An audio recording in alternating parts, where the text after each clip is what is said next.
What's up, lemon heads? Welcome back to another episode of From the Yellow Chair. I'm Emily, and I've got several of the designers from the creative team here at Lemon Seed, and we are coming to you live from the Circles Design Conference in Grapevine, Texas.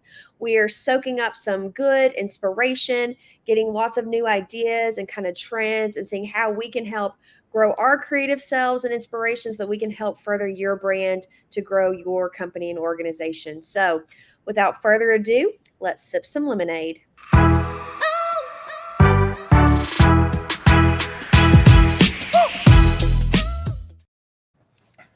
All right. Well, hello, designers.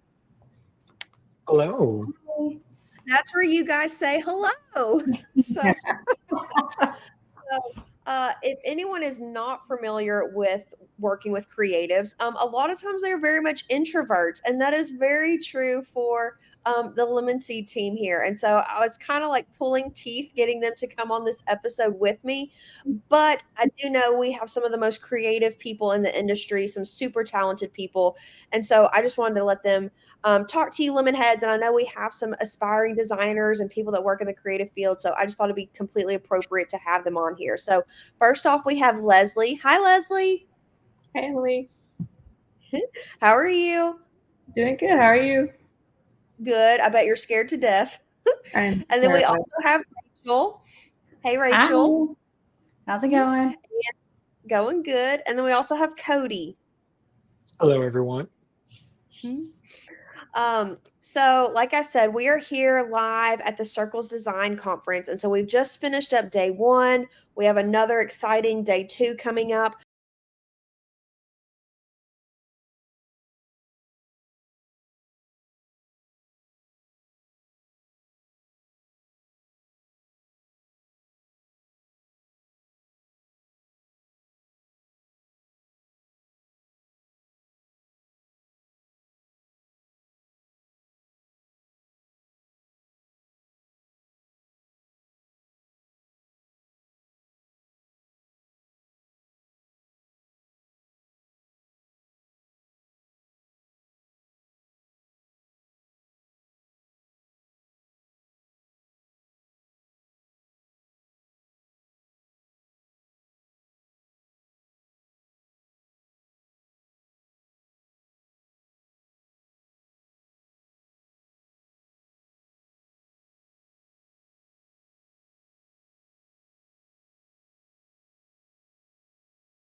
Hey, Rachel, what was something that you had a key takeaway from, or maybe something that got you thinking in kind of a different way? So I would say our first session that we had with Sean Fox, he talked a lot about your identity and just kind of knowing who you are, being confident in who you are as a designer, and not being afraid to just kind of step out and showcase like your design style with your clients. So yeah, I really enjoyed that, and really focusing in on that identity and just knowing who you are. Yeah, no, I mean, there's a lot that you can learn, like your personal identity, like as a designer. But then I was also thinking out for our contractors. So, like, they have to have their own identity. And we all know that's what makes a really good brand when it can accurately portray the personality and the values of a company. That's what makes it feel really authentic. That's what builds trust. And that's what can really resonate with customers. So, just as like you're trying to find your own voice as a designer, I think companies have to also be looking, how can I portray my voice and make my voice heard so that I resonate more with my customers? So, what's something that you learned from him that you think you could incorporate into kind of your everyday graphic design work? So one of the things he had talked about was it's never as bad as you think it is. And I think a lot of times as designers, we really get stuck in the perfection cycle where we think everything has to be perfect and we think everybody's looking at it the same way we are. And so I think when you take a step back, I know one of the things that I have to do sometimes is if I'm really deep in a design and it's just not going quite where I want it to, like walk away from it, think about it for a little while, come back with fresh eyes once I've kind of refreshed, done something else for a little while, and just kind of thinking through that lens instead of being stuck in that it has to be exactly how I feel it needs to be and it needs to be perfect the first time. Because sometimes you need to kind of go through that first set of revisions and then things start to really come together. So he really focused on that. He talked about that perfection, and I think that's something that a lot of designers struggle with. So I think that's something that we can learn to just take that step back, look at things, and start fresh. Oh, 100%. And that's where you have to find like, hey, this is really good. Like this has really come together, but like really perfectionism is not attainable at all. Like one of my favorite mottos is perfectionism is really procrastination in disguise. And so like when you're always striving for perfect, you'll never ever achieve it. And so then like nothing ever actually gets done. So yeah, no, I agree 100%. And like shout out to some clients who are always on the strive for perfection, like, and you never get anything done. You never get that email actually sent out or that script for that text message. Like that perfectionism isn't attainable. And how much have you missed out on by trying to get perfect with the air quotes there? So, Cody, I know you got to meet one of your idols, if you will, a designer who you've been following for a long time. Tell us a little bit about that and maybe why you've been following this certain designer. So I had the opportunity to meet Alan Peters. If you haven't picked up his book, Logos at Last, oh, you can't see it. Here it is. Mhm. Really, really good read. So he He also spoke does today. great Instagram videos and stuff too on social He media. does. And, it was that originally, brought, my attention to him is those videos that he does, and I remember thinking that, the first video I saw was his U-Haul rebrand that he wanted to do, Mhm. and, I remember looking at, like, the edits he was wanting to make and thinking initially, like, "Oh, I don't know if that would work," but then he reveals what he had, and it was incredible, and I was like, I like this work. I like this designer. He produces some very memorable but minimalistic marks, and that is something that I'm always kind of striving for. Is something that's you see it and you're just like, wow, like someone did that. Like they were able to mesh these ideas so well together, and it just works. I absolutely adore him as a designer. And today, he had a really interesting talk and was talking about you know, how you have to take those chances, how you can't be afraid of where you want to go with your career, with your life, with your design, or how you want to take things with your brand. So I think that that's a really important lesson, is because I know personally there's a lot of times where I'm like, yeah, sure, we could do this and it looks really cool, but maybe it's just a bit too much, and so we kind of Mhm. hold back. But even then, you know we'll look at that later and be like, oh wow, no, that was actually really good. We should have done that, and we missed the chance. So, I think, his talk that he had, his presentation that he had earlier about, don't be afraid, just go for it. That was, very eye-opening for me. And he even, I got him to sign my book as well, which was really, really cool. And he wrote in there something similar about, do not let fear be your master. Take risks and chase your dreams. And that's, kind of a perfect summary of his presentation. And I just loved it. Oh, well, no, he had a phenomenal talk and he is a fantastic designer. And it was fun watching from the sidelines, getting to watch you talk to him for a while and watch him sign your book and stuff. So that was really cool for all of us to watch and see. But one thing that I really like about Alan Peters, especially on his social media videos, is he does a really good job of explaining like his thought process and like how he can make things better. And you mentioned the U-Haul logo. So like he'll take like, let's fix the U-Haul logo. So he'll take these different well-known brands and kind of tweak and modify them. But sometimes I think giving that explanation and explaining it and talking through your thought process and letting clients know like, hey, there's a real why, there's a real reason behind all of this. There's real strategy to it. It may not be obvious to the naked eye, like when you just look at this finished product, but when you hear that thought explanation behind it, the meaning, the why, it makes a lot more sense. And sometimes it makes you feel like when you get to that final solution, like, oh, like this has been really thought out. Like we've explored all these other options and like this is really solid. That kind of reminds me of I can't remember who said it this evening, but the woman who was talking about the 12-year-old who went to a client, or the client who had the 12-year-old son and was like, oh, I could do that. That's so easy. Just give me $25. Natalie, yes, thank you. Or, sure, the end product may seem very, simplistic and anyone could do it, but the amount of revisions and work and thought process that went through that, there's so much more than just, a simple looking logo. And I think that that's really important to understand when, and keep in mind when you're going through a branding or rebranding and designing a logo. Well, and sometimes the most simple, again, I'm doing my air quotes here, simple logo are actually like some of the strongest because it shows tremendous restraint and not overdoing it. And so when you think of like, if I just said to anyone, like name a brand, like probably Nike or Apple, one of those brands are going to kind of come to your mind in the forefront. And like, those are very clean, simple, but very iconic marks. And so I think that can be a huge design flaw, is like overproducing and the overproduction of logos, or having to be very literal in your actual services as to what you actually do.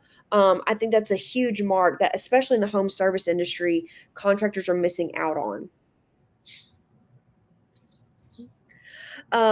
Okay, Leslie, let's hear from you. I know one session that a lot of us really liked was the email session from Flowmark, where she was talking about emails and how that can really help a lot of customers. What did you think about that talk? Yeah, so I thought that that talk was really interesting. Something that really stuck out to me was that statistic that they had put on the screen.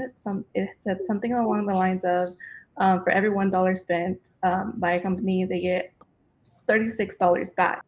We can do so much with email, and something that can be really engaging with like the clients.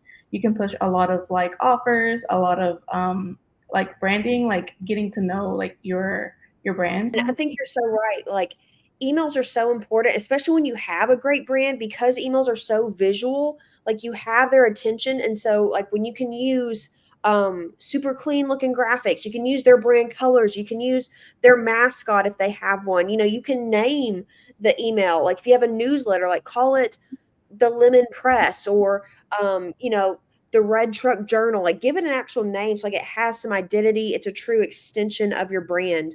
But as a designer, you can get pretty creative with the actual email content and the look of it, can't you? Yeah, I think something that they pointed out is that on that platform you can do polls, you can do like questionnaires, really like narrow down like your market and like kind of categorize like what customers that you're like bringing in and how you can specifically market to them. Well, yeah, and she was talking about how you can do like even when people are like opting into your newsletter, how you can kind of have like different categories of content. And so that way people can select like, hey, I want to hear about what you're doing in the community, or I want to hear about homeowner tips and tricks, or I want to hear about, employee spotlights or specials that you're offering. So like you can kind of categorize your content in these different ways, and then they can select and opt in to whatever they want or don't want.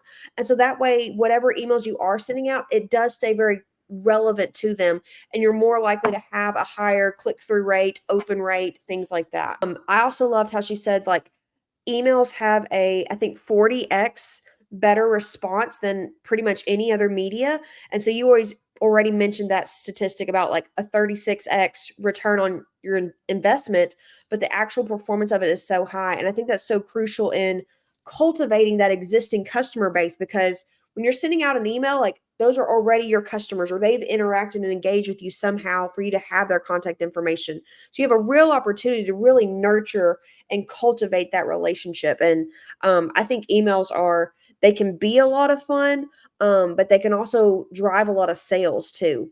I know I've been having a fantastic time. The Circles Design Conference has been a fantastic conference.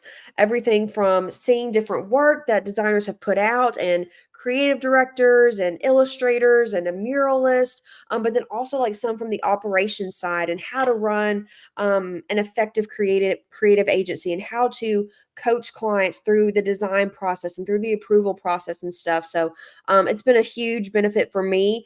And how about you guys? Have you guys been enjoying it, getting some good stuff from it? Yes, Oh, yeah, Absolutely. absolutely. Awesome.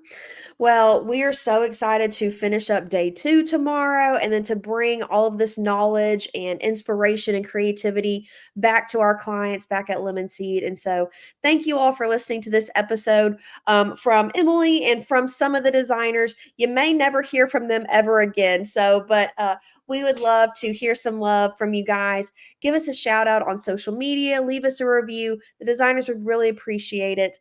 And me as well too. So thank you for listening and following along. We'll see you next time.